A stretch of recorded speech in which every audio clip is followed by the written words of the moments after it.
a todos y todas a este encuentro consciente. Hoy estamos aquí desde Vivero y Café El Amanecer en la ciudad de Salta. Pueden encontrarlo en Instagram como amanecer_el.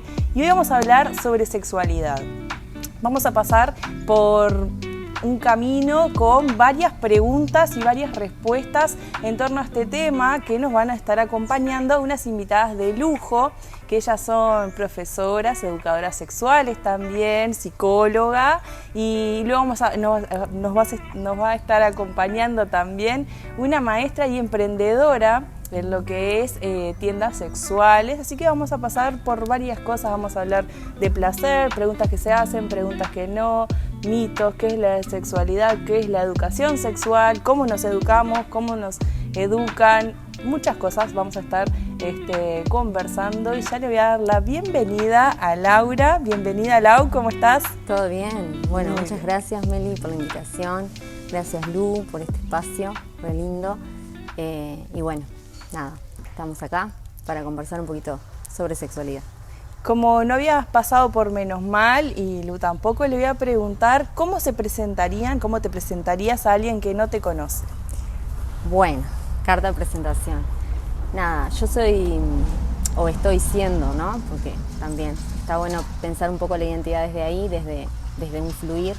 Y estoy siendo docente de filosofía, referente de sexualidad, hice el curso de educadora sexual, bailarina de afro, porque hago danza afro, madre, compañera, amiga, y bueno, y como en currículums, eso, me gusta mucho siempre seguir aprendiendo, estudiar, el mundo como de la lectura y de la investigación, como que me copa un montón, siempre me atrajo un montón.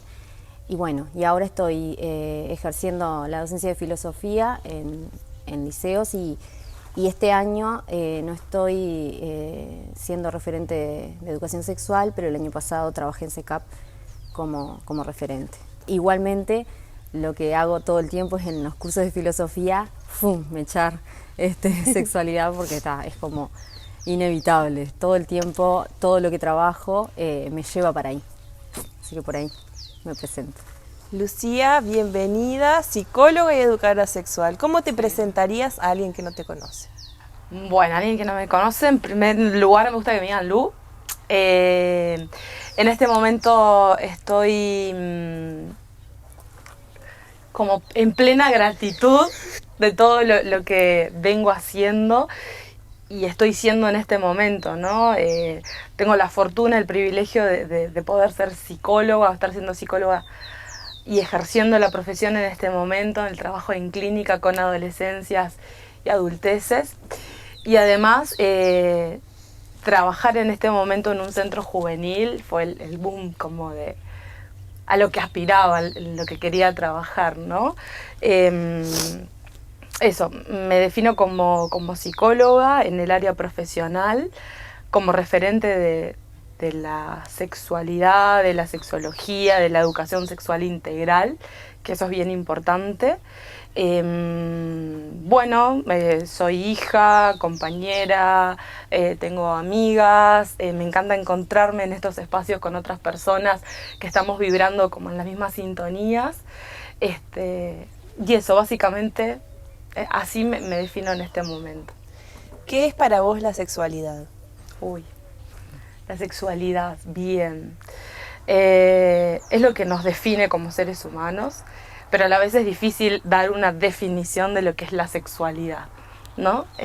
Ahí entramos como en ese abordaje de la sexualidad interdisciplinaria, es algo que nos atraviesa, que es inherente a los seres humanos y que tiene que ver, ¿no?, con las diferentes expresiones de esta sexualidad, que tiene que ver, con el erotismo, que tiene que ver con la seducción, que tiene que ver con el amor, que tiene que ver con las formas de relacionarnos, con las parejas, con las familias, con el elegir o no elegir, maternar, paternar. La sexualidad tiene que ver con las orientaciones de nuestro deseo erótico. En eso defino la sexualidad, y la sexualidad está desde que estamos en la panza de nuestras mamás, ¿no? Porque la sexualidad también tiene que ver con el género, ¿no? Y con la sociabilización de género y con lo que nosotros esperamos de ese feto que está creciendo ahí y todo lo que nos imaginamos y lo que proyectamos, entonces desde ahí ese ser ya está teniendo sexualidad. Y después que se va construyendo con nuestras experiencias o las experiencias de cada uno, cada una, cada une, que también tiene mucho que ver la educación sexual que tenemos, ¿no? Que tuvimos. Laura, o Lau, ¿qué educación sexual tuviste? En los momentos, digamos, de adolescencia, cuando una está como comenzando, digamos, entre comillas, comenzando como esa vida sexual activa, entre comillas. Me gustaría como partir de que, de esto de que somos, ¿no? Partimos de que somos seres sexuados desde que nacemos y que justamente por nuestra genitalidad es que se nos determina un determinado género y a partir de ahí es que desarrollamos también y vamos como aprendiendo mandatos y vamos aprendiendo roles y vamos aprendiendo formas de sentir y, o sea, nacemos como en un sistema que nos va formando la sexualidad. Entonces la educación sexual arranca, como decía Lu, si bien antes de nacer, pero al nacer cuando incluso se nos denomina un nombre, ¿no? Y ese nombre justamente, que generalmente nuestra cultura como es, nuestra sexualidad es binaria o es femenino o es masculino. Entonces mi educación sexual, nada, arranca ahí, arranca cuando nací en una familia católica que practicó siempre los valores cristianos y que por lo tanto esa moral influyó muchísimo en mi forma de vivir mi sexualidad. Tuve una educación sexual desde niña muy desde el silencio, o sea, todas las personas en realidad recibimos educación sexual. Nuestra cultura ha tenido una característica históricamente que tiene que ver con el no hablar o con entender que, o al menos nuestras generaciones, ¿no?, que ciertas dimensiones de la sexualidad, bueno, son tabúes, no, de eso no se habla o se habla desde el miedo. Entonces, por lo tanto, yo también acuñé, o sea, recibí esa educación sexual. Cuando, bueno, tenemos como determinadas etapas que marcan un montón, ¿no? Por ejemplo, la menstruación fue vivida, recuerdo, muy desde eso, desde el miedo, desde los mitos. Una de las cosas que mi abuela siempre me decía era que no me lavara la cabeza porque podía hacerme mal. Se trataba de no hablar en casa de ese tema. Como que nunca tuve como esa cuestión de poder como poner el tema, plantearlo, porque además, o sea, no es propio solo de mi familia, sino, insisto, es de la historia propia nuestra. Exacto. Que el cuerpo ha sido disciplinado, ¿no?, junto con esta ideología religiosa de que la culpa y de que ciertas represiones que han evitado que nosotras podamos como entendernos, comprendernos, explorarnos. Entonces, por ejemplo, tuve una educación sexual muy desde esa dimensión, muy desde la culpa, desde el miedo, desde el desconocimiento, porque una educación sexual así también inhabilita a que podamos conocernos, a que podamos explorarnos. Entonces, fue una educación sexual, pero fue una educación sexual con estas características, ¿no? Uh-huh. Donde, bueno, no sé, las primeras, por ejemplo, las primeras orientaciones, la orientación del deseo erótico afectivo tuvo que ver también con este mandato heteronormado, porque era hacia varones, porque nada, también ver que por ahí en la niñez todas las niñas experimentamos, ¿no?, esto de jugar, de que la atracción pueda darse hacia ambos géneros, pero sin embargo como que hay una norma que es justamente ser heterosexual y por lo tanto vamos después recibiendo como eso como lo normal y lo bueno. Entonces tuve todas esas influencias y bueno, y en la adolescencia nada, eso también se propagó, se reprodujo. Y después llegó un momento de estudiar, después de estudiar, etcétera, hubo como algo que me empezó como a llamar la atención, ¿no?, a partir de entrar en sobre todo colectivos feministas y en movimientos más desde encuentro entre mujeres, que me llevó a querer empezar a estudiar educación sexual, o sea, a ser educadora sexual. Y fue un mundo como que, aparte, fue como un viaje de ida, porque la verdad es que todo lo que te mueve, o sea, todo lo que me movió el estudio en sexualidad, fue como yo digo, sacudió mis raíces, ¿no? Porque en realidad como fui al fondo y sobre todo porque recibí una educación muy desde el pasar por el cuerpo las ideas o teorías, ¿no? Que el cuerpo también, históricamente es como el cuerpo se ha como disociado, ¿no? De nosotros. Es como el cuerpo está aparte de la mente, está aparte del famoso alma que también se nos ha inculcado y bueno, y entonces esa dimensión como que había quedado un poco olvidada, un poco bastante.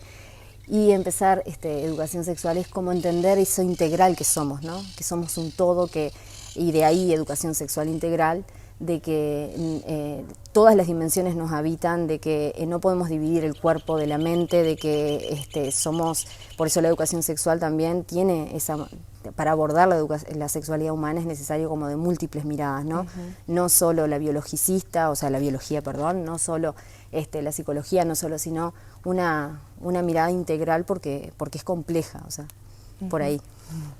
Y integral y también que tiene que ver con el territorio, ¿no? Estamos en momentos en que está en boga un mundial, en Qatar, donde las mujeres son sumamente, disminuidas, digamos, en ser mujeres, ¿no? En taparse, en el no mostrarse, en el no poder, en el no levantar la voz, en el no hablar. ¿Y cómo fue, por ejemplo, Lu, tu educación sexual aquí en Uruguay y tu decisión de ser educadora sexual, de estudiar esto, de formarte?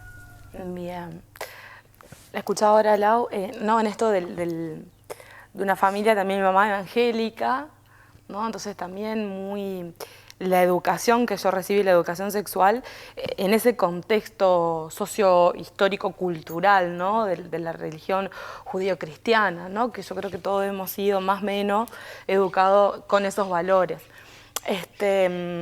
Yo soy hija única y en realidad siempre tuve un muy buen diálogo con mi madre sobre todo, y mi madre ahí, ¿no? En ese rol de mujer también, de maternar, guiándolo como a mi padre también para que él fuera paternando y acompañando, ¿no? Todo lo que tenía que ver con el desarrollo, ese famoso y momento tan esperado del desarrollo. Yo me acuerdo que todo el mundo decía, yo siempre fui gordita, entonces todo el mundo decía, ¿no? En esto de que las personas hablan de los cuerpos de las niñeces, ¿no? No te preocupes, ¿no? Como que si eso fuera una preocupación. Ahora cuando pegues el estirón en el desarrollo vas a ver, ¿no? Que va a adelgazar, se va a estirar, ¿no? Toda esta mirada sobre el cuerpo de todas las adulteces, ¿no? Y que en realidad cuánto daño fueron generando y que uno, después de grande más o menos lo va trabajando. Pero desde ese lugar fue la educación sexual, ¿no? Desde las miradas hacia el cuerpo, desde las personas estar comentando todo el tiempo. Entonces habían determinados cuerpos de niñeces donde no podías usar la malla porque tu cuerpo parecía que iba a provocar al otro. Yo siempre, por ejemplo, fui una gurisa grande, me desarrollé en esto del desarrollo, la menstruación me llega a los 9 años, muy chiquita, con todo lo que eso implicó para mí, ¿no? Gracias a una mamá que me acompañó mucho, que estuvo ahí, que su historia también fue similar, ¿no? Esto de que se repitieron algunos patrones. Entonces, eso fue no pasa nada, está bien, es parte de lo que te va a pasar. Pero la escuela realmente fue muy difícil, ¿no? Era la niña más grande, la niña que ya menstruaba, no lo compartía con las demás compañeras porque ellas no estaban viviendo nada de eso. Pero también ese momento esperado en el que te vas a convertir en señorita y que toda la familia se entera, fue bastante vergonzoso, ¿no? En eso algo tan íntimo tuyo que estás tratando de entender qué es lo que te pasa, un cuerpo que está creciendo, la mirada de otras personas. Pero bueno, más o menos ahí me fui acomodando. Y también fui sintiendo mucha curiosidad y fui bastante rebelde y cuestionadora, ¿no? En eso que estaba escrito en ese libro y que otras personas estaban repitiendo. Siempre fui cuestionadora, pero una cuestionadora silenciosa, vamos a decir, ¿no? Fui jugando con eso de no enfrentar tanto. Yo creo que era como para cuidarme, ¿no? Entonces así fui creciendo. En el liceo, cuando teníamos educación sexual, era la profe de biología, la única persona idónea, ¿no? En esta mirada, como decía Lau, biologicista, ¿no? O sea, nadie más que la profe de biología. Alguna cosita ahí te enseñaba sobre la genitalidad y más nada. Y una educación desde el miedo a no quedar embarazada. Lo peor que te podía pasar era quedar embarazada. Entonces, la famosa frase, cuídate. Vas a saber de qué tenías que cuidarte, ¿no? Porque te decían cuídate, pero no te decían de qué ni cómo. También en el lugar que ponían a los varones, ¿no? El varón quería eso de la mujer, que tampoco te decían qué era, y que se iba, ¿no? Entonces, esa fue la educación sexual que fui recibiendo. No tan directamente, ¿no? No era que te sentaban y te lo decían, sino que lo que uno iba absorbiendo de su medio familiar, por lo menos fue lo que a mí me pasó. Y en esa rebeldía y en esa búsqueda empecé a conectar con la filosofía después de más grande. Y bueno, de hecho empecé para ser profesora de filosofía, pero a la vez estaba la psicología ahí.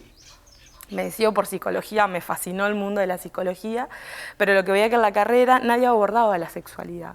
Y a mí era uno de los temas que me ocupaban. Entonces empecé a buscar, hasta que, como todo llega en el momento que tiene que ser, me encuentro con Sexur, un instituto de formación. Se dio todo, entonces empezamos a hacer, y como comparto el sentir de Laura, es un camino de ida, realmente. Porque es una formación donde uno pone el cuerpo y todo pasa primero por uno, por nuestras historias, ¿no? Ahora lo que yo puedo conversar, compartir, porque ya sanó, ya fui resolviendo pila de cosas, tiene que ver de haber pasado por el cuerpo las experiencias, no en lo teórico, sino que me pasa a mí con esto de la sexualidad, ¿no? Esta pregunta, bueno, ¿y qué educación sexual recibí yo? ¿Cómo era? ¿No? Cuando uno empieza a cuestionar, a investigar, a entender a nuestros referentes, ¿no? De por qué también ellos transmitieron eso. Y bueno, eso es lo que hoy me ocupa, y sobre todo a mí me ocupa el trabajar con mujeres. El placer, el deseo en las mujeres, ¿no? Es algo muy tabú. Y bueno, empezaron a llegar muchas consultas en la clínica, ¿no? De decirme gente, no, a mí no me interesa la sexualidad, yo estoy grande, ¿no? Como siempre le dijeron, ¿no? Aparte de la sexualidad es cosa para gente joven, ¿no? En óptimas condiciones físicas, ¿no? Entonces, bueno, venimos trabajando con una colega, Janina Barata, en abordar la sexualidad específicamente en las mujeres, cómo venimos viviendo y las limitantes que vamos teniendo y cómo destrabar esas cosas también que a veces llevan un tiempo. ¿Cómo lo ven ustedes que trabajan con jóvenes, con gurises? ¿Qué preguntas son las que más surgen, o las dudas, los cuestionamientos? O quizás también estas otras cosas que son como burlarse, como llevar a la parte de la vergüenza. Sí, no, yo pensaba mientras hablabas que sí, que están como las dos perspectivas, ¿no? Las dos miradas. Yo creo que el sexismo en el aula sigue existiendo, o sea, que sí, obviamente, hay espacios donde los chiquilines pueden hablar, que hoy puedan, pero también que sean habilitados, ¿no? Depende de la institución, depende del contexto también, pero creo que en general yo todavía sigo observando porque claro, nuestra sociedad viene desde ahí, los mandatos de masculinidad y los mandatos de feminidad, ¿no? Esta cuestión de qué es ser hombre y qué es ser mujer, bien marcado en los adolescentes, como que hay todavía una mirada a veces les tomo del pelo, ¿no? Porque en clases de filosofía en realidad, pero como llevo problemas que tienen que ver con el cuerpo, que tienen que ver con la identidad, muchos comentarios, ¿no? Los comentarios están todo el tiempo, la broma, el humor. El humor es un dispositivo re fuerte de reafirmación de mandatos. Para mí es como re interesante analizar el humor, porque ahí está prácticamente todo el contenido, ¿no? Inconsciente que vamos dando y que a través de ese humor se reproducen. Pero algunas de las preguntas que ellos escuchan, por lo menos en el año pasado, en un contexto que es en realidad un contexto bastante vulnerable que trabajé, eran como todo el tiempo relaciones sexuales, el tema de no quedar embarazadas. o sea, el tema del embarazo, ¿no? Esas eran como las preguntas más frecuentes. Todo lo que tenía que ver con la identidad y con las orientaciones sexuales, etcétera, como que quedaban, por lo menos en ese contexto, porque depende del contexto, insisto, en un segundo plano. Como que la principal cuestión, observaba yo, era esto, ¿no? De cómo son cómo evitar quedar embarazadas, cómo es ¿no? La primera vez, preguntaban mucho, si dependía también de la etapa en la que estaban. Y bueno, es todo el tiempo, ¿no? Es como que está todo el tiempo, si vos estás observando, está todo el tiempo la sexualidad en ellos, a través de hoy nomás en una clase un chiquilín contando, ¿no? Que me contaba esto de cómo a través de las redes sociales, él no me lo decía así, pero se había enamorado de una chiquilina, y que cuando la ve en vivo le había sacado una foto a las piernas de ella y me las mostraba. Y me dice, mire lo que era. No, horrible, tenía piernas gordas.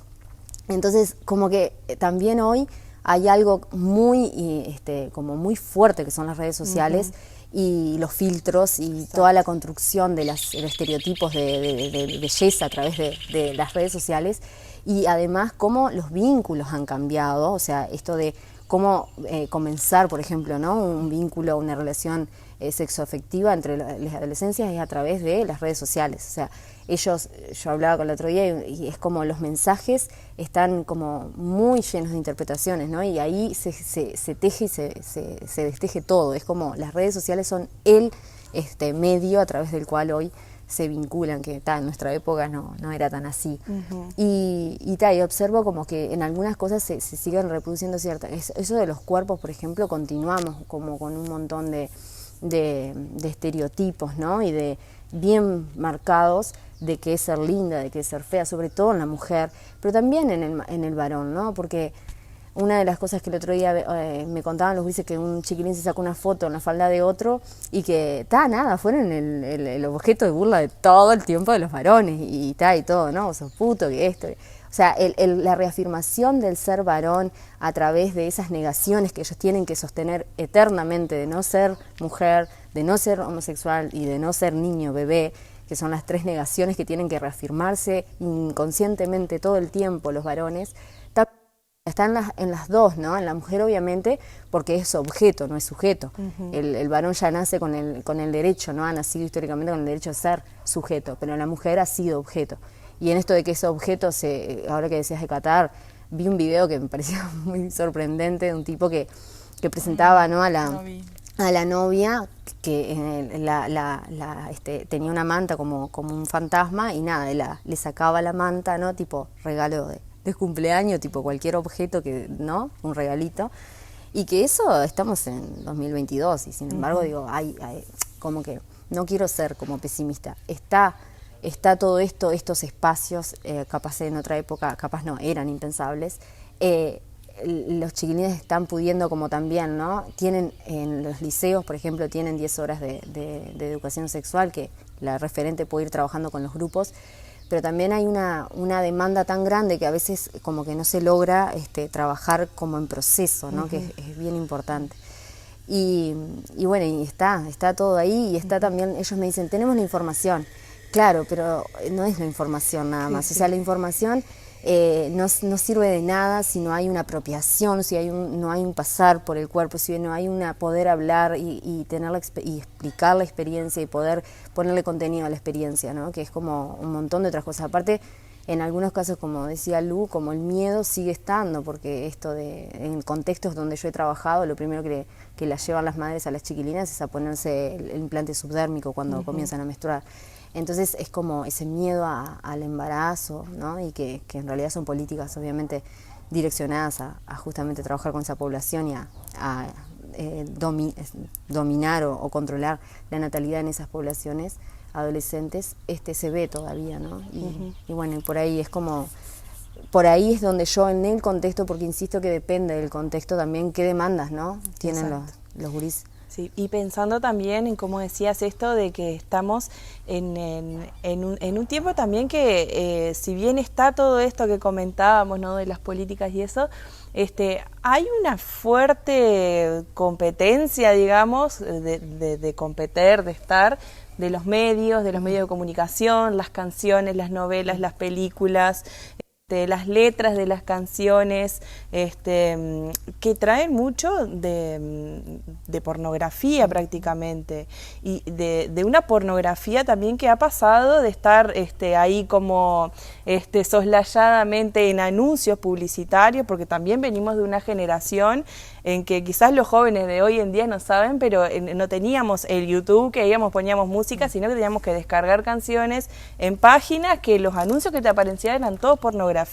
porque ¿quién era la que pagaba? La pornografía. Los sitios de pornografía eran los que tenían más plata. ¿Por qué? Porque es un mercado que está avalado por un sistema y es afín a ese sistema, ¿no?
Bueno, aquí en Arcana nosotros tenemos una variedad muy grande de lo que son inciensos, palos santos, cuencos. Tenemos mucho también porta inciensos, o sea, hay un montón de cosas que nos llevan a transportarnos mediante el olor, mediante el olfato. Nos ayuda como a transportarnos, ¿no? Arcana no es solamente una tienda holística de productos, sino que también hay alma y espíritu, hay sabiduría detrás de Arcana, hay conocimiento detrás de Arcana. Menos mal que nos conocemos, Meli, menos mal que tenemos esta conexión y menos mal que podemos brindar todo esto para la gente que hoy tanto lo necesita. Esa paz interior, esa armonía que hoy tantas falta hace. Así que menos mal todo eso.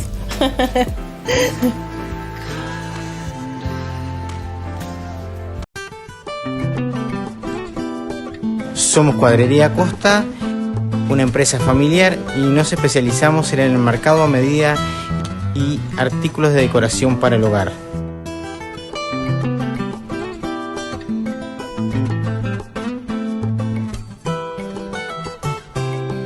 Nos encontrás en Viera 467, nuestro celular 098-964638, y nos podés seguir en las redes sociales como Cuadrería Costa, tanto en Facebook como en Instagram.